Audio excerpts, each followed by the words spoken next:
नमस्कार दोस्तों, कैसे हैं आप सब। स्वागत करता हूं मेरी एक नई वीडियो में। मेरा नाम है कुलदीप चौधरी। आप देख रहे हैं KDGS स्टडी। आज बात हम करने वाले हैं ओमिक्रॉन वायरस के बारे में, जो इस समय काफ़ी फैल चुका है और जिसके केसेस इंडिया में, ऑस्ट्रेलिया में, जर्मनी, कनाडा, अमेरिका, लगभग हर कंट्री में उसके केस इस समय मिल रहे हैं। ओमिक्रॉन वायरस की शुरुआत हुई थी बोत्सवाना में, जो है दक्षिण अफ्रीका में। इसका पहला केस WHO को इन्फॉर्म किया गया था। वो डेट थी 24 नवंबर। 24 नवंबर को पहला केस पाया गया बोत्सवाना में। उसके बाद धीरे धीरे करके ये कनाडा, अमेरिका, ऑस्ट्रेलिया, हर जगह वो फैल गया और इंडिया में भी लेटेस्ट उसके काफ़ी केसेस मिल रहे हैं।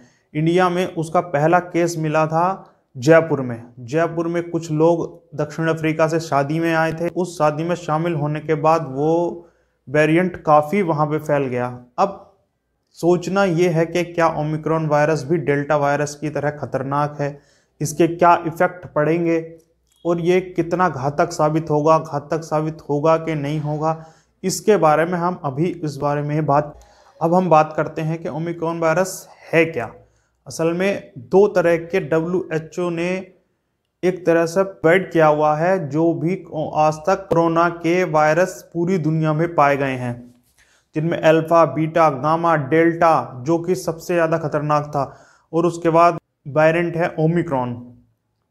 दो तरह के वेरिएंट पाए जाते हैं। एक वेरिएंट होते हैं स्टार्ट में, पहले नंबर पे आते हैं वेरिएंट ऑफ कंसर्न और वेरिएंट ऑफ इंटरेस्ट। तो जो वेरिएंट ऑफ इंटरेस्ट हैं उसके दो वेरिएंट ऑफ इंटरेस्ट WHO के पास रिकॉर्ड में है। एक है लैम्डा वेरिएंट जो पाया गया था पेरू में दिसंबर 2020 में, और दूसरा है मू वेरिएंट जो पाया गया था कोलंबिया में जनवरी 2021 में। अब जो मेन वेरिएंट आते हैं वो वेरिएंट है वेरिएंट ऑफ कंसर्न।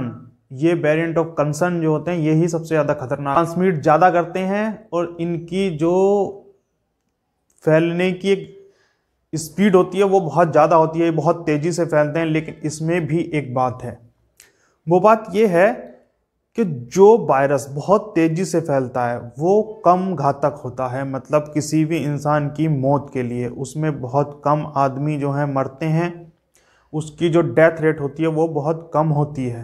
30 से ज़्यादा म्यूटेशन है स्पाइक प्रोटीन में, 30 से ज़्यादा म्यूटेशन देखने को मिले हैं। स्पाइक प्रोटीन आप सोच रहे होंगे कि वो क्या है। जो हम एक वायरस का एक फिगर, एक इमेज जो हमें दिखाई गई है, वो इमेज जब हम देखते हैं तो उसमें जो ऊपर एक कांटेदार झिल्ली से दिखाई देती है उसको कहते हैं स्पाइक प्रोटीन। डेल्टा वेरिएंट में भी बहुत ज़्यादा स्पाइक प्रोटीन में म्यूटेशन देखने को मिले थे जो घातक साबित हुआ था इंडिया में। डेल्टा वेरिएंट की शुरुआत हुई थी इंडिया से और उसके बाद अब ओमिक्रॉन वायरस की शुरुआत हो रही है दक्षिण अफ्रीका से। तो इसी तरह इसके स्पाइक प्रोटीन में बहुत ज़्यादा म्यूटेशन देखने को, लेकिन इसकी अभी भी WHO के पास पूरे रिसर्च डाटा नहीं है। खुद WHO ने अपने स्टेटमेंट में कहा कि हम अभी इसकी पूरी रिसर्च नहीं कर पाए हैं, जिससे क्या होगा कि अभी उसके बारे में फैलने के, उसकी डेथ रेट के बारे में बहुत ज़्यादा पता नहीं चल पाया। अब आपको मैं एक चीज़ बताता हूँ कि जो भी ये ओमिक्रॉन वायरस है इसमें इतना म्यूटेशन हुआ, इसी चीज़ को लेके पूरे वर्ल्ड के डॉक्टर और WHO भी परेशान है। कहीं अगला डेल्टा वायरस वेरिएंट तो नहीं बन जाएगा जो इसने इंडिया में तबाही मचा दी थी। जो डेल्टा वेरिएंट था उसकी शुरुआत इंडिया से हुई थी और उसमें डेथ रेट इतना बढ़ गया था जो आपने भी देखा, जो बहुत खतरनाक था। जो WHO के पास दो लिस्ट हैं, वेरिएंट ऑफ कंसर्न और वेरिएंट ऑफ इंटरेस्ट। तो वेरिएंट ऑफ कंसर्न ज़्यादा खतरनाक है। वेरिएंट ऑफ कंसर्न में आपको अल्फा, बीटा, गामा और डेल्टा, जो डेल्टा इंडिया में पाया गया था, अब उसमें एक नाम और जुड़ गया है ओमिक्रॉन की वजह से। WHO और विश्व भर के वैज्ञानिक और डॉक्टर इतना परेशान है कहीं ये अगला डेल्टा वेरिएंट तो नहीं बन जाए, कहीं डोमिनेट तो नहीं कर जाएगा डेल्टा वेरिएंट को के जैसे पूरे वर्ल्ड पे। अब मैं आपको एक बात और बताता हूँ कि इससे इतना पैनिक भी फैलाने की ज़रूरत नहीं है और ना पैनिक होने की ज़रूरत है। मैं बताता हूँ क्यों। देखिए, हमारे इंडिया में हर बार सीजनल फ्लू होता है जो इन्फ्लुएंजा वायरस की वजह से फैलता है, ठीक है। उसमें भी पिछले साल WHO की रिपोर्ट के अनुसार 6 लाख लोग सीजनल फ्लू की वजह से मर गए थे। तो बताइए, वो भी एक फिगर थी। और उसी के बाद वो भी लगातार म्यूटेट करता है, उसका वायरस भी लगातार म्यूटेट करता है और उसकी वैक्सीन जो होती है उसको भी ये हर साल अपडेट करते रहना पड़ता है, जैसे हमें अपडेट करनी पड़ रही है कोरोना की वैक्सीन। लेकिन जो अभी के रिजल्ट हैं ओमिक्रॉन वायरस के, तो उसमें ये कहीं भी नहीं साबित हुआ है कि ये वैक्सीन उस पर असरदार नहीं होगी। जो दक्षिण अफ्रीका में पहला केस रिपोर्ट हुआ था, उसके बाद पता चला कि दक्षिण अफ्रीका में जो ट्रांसमिसिबिलिटी है वो बहुत ज़्यादा बढ़ गई थी और उसके बाद वहाँ की जो हॉस्पिटल में लोगों का एडमिट होना था वो भी बहुत ज़्यादा बढ़ गया था, हॉस्पिटलिटी एक तरह से बढ़ गई थी। अब इससे लेकिन कहीं भी ये साबित नहीं होता है कि उसमें डेथ रेट बहुत ज़्यादा था। अब इसको हम आगे देखेंगे कि उसमें डेथ रेट या फैलने को लेकर क्या क्या रिजल्ट उसके सामने। अब एक बात और मैं आपको बताता हूँ, डेल्टा वेरिएंट वुहान के ओरिजिनल वेरिएंट से 50% ट्रांसमिसिबल ज़्यादा था। इसीलिए मैं एक बात आपको बताता हूँ कि जो डिसीज का रेट, डेथ रेट ज़्यादा होता है वो कम ट्रांसमिसिबल होती है, और जिस डिसीज का ट्रांसमिसिबल रेट ज़्यादा होता है वो कम डेडली होती है। इसीलिए मैंने शुरू में कहा था कि हो सकता है कि ये वायरस कम डेडली हो। अब इसी में हम बात करते हैं कि पूरी दुनिया और जो साउथ अफ्रीका है या हमारा कंट्री इंडिया है, क्या करना है इस सब के बचने के लिए। वेरिएंट के आने के बाद South Africa, Botswana, Zimbabwe, Angola, Namibia से फ्लाइट बैन कर दी हैं, जिसमें यूके, यूएस और यूरोप के भी कई कंट्रीज़ हैं।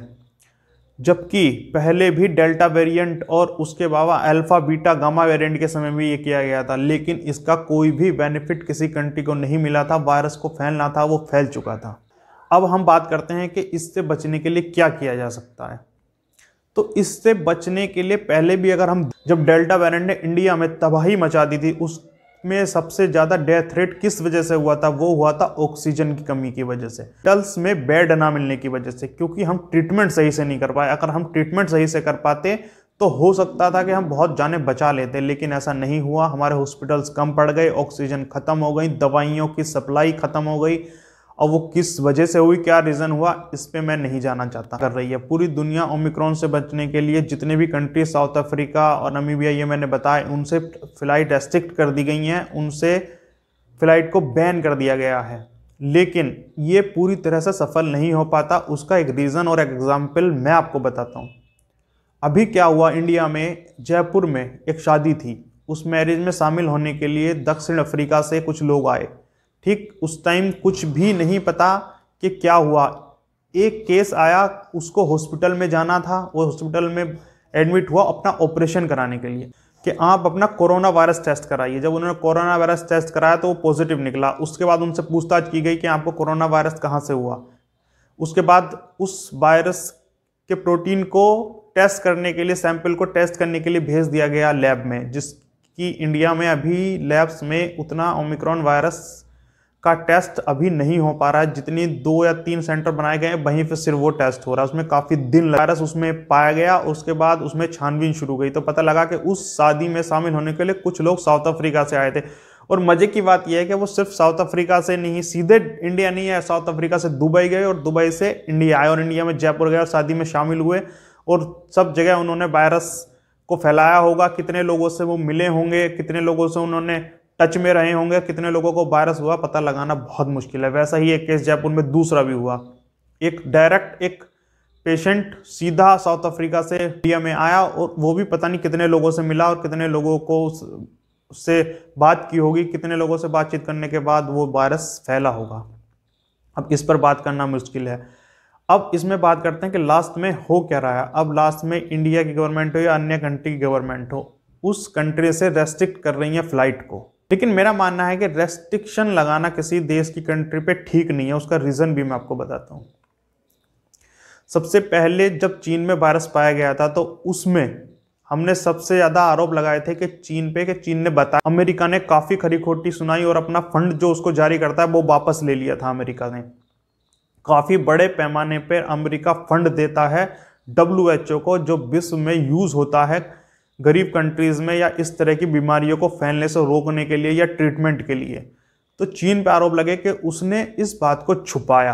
अब देखिए साउथ अफ्रीका ने बता दिया, जैसे ही साउथ अफ्रीका में पहला केस पाया गया, साउथ अफ्रीका ने बता दिया ओमिक्रॉन वेरिएंट आ गया है। और उसके बाद क्या हुआ, उसके बाद उस कंट्री से फ़्लाइट बैन कर दी गई, फ़्लाइट को रोक दिया गया, वहाँ के पैसेंजर को, सीधा ट्रैवलर को रोक दिया गया अपने कंट्री में आने से लिए। जबकि लिए ये एक तरह से मजाक है, क्योंकि जिसको भी साउथ अफ्रीका से आना होगा, चाहे वो यूके हो, यूएस हो या इंडिया हो, तो वो क्या करता है कि सीधा साउथ अफ्रीका से फ्लाइट, इंडिया की फ़्लाइट, यूके की या यूएस की फ़्लाइट ना लेके किसी और कंट्री में जाता है जिसकी फ़्लाइट बैन नहीं है, और उस कंट्री से फ़्लाइट लेके वापस अपने कंट्री चला जाता है।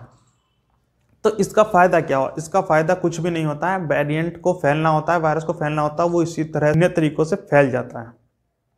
अब बात करते हैं इसमें क्या कर सकते हैं। तो इसमें मेजर यही है कि हम जो पहले मास्क यूज़ कर रहे थे उसको कर सकते हैं, और हमारी जो वैक्सीनेशन है वो कंप्लीट करा लें, उस पर भी ये कम इफ़ेक्ट डालेगा। और अभी अभी जो लेटेस्ट इसमें अपडेट आई है वो आई है कि जो भी जयपुर और मुंबई में जो लोग एडमिट हुए थे ओमिक्रॉन वायरस वाले, वो सारे पेशेंट ठीक हो गए। इसका मतलब ये है कि ओमिक्रॉन वायरस ट्रांसमिसिबिलिटी बहुत ज़्यादा है, लेकिन उसका डेथ रेट बहुत कम है। ऐसा अब रिसर्च से धीरे धीरे पता चल रहा है। बाकी तो आगे जो होगा उस पर देखा जाएगा, क्या उसमें रिजल्ट आएंगे, रिजल्ट के आधार पर उसकी रिसर्च करी जाएगी, उसके बाद WHO द्वारा सभी को जारी कर दी जाएगी। तो फिलहाल मेजर जो हम मेजरमेंट कर सकते हैं वो यही है कि हम मास्क लगाएं, वैक्सीनेशन अपना कंप्लीट करवाएं, और सैनिटाइज वगैरह जो भी हम यूज़ करते थे वैसे ही करते रहें।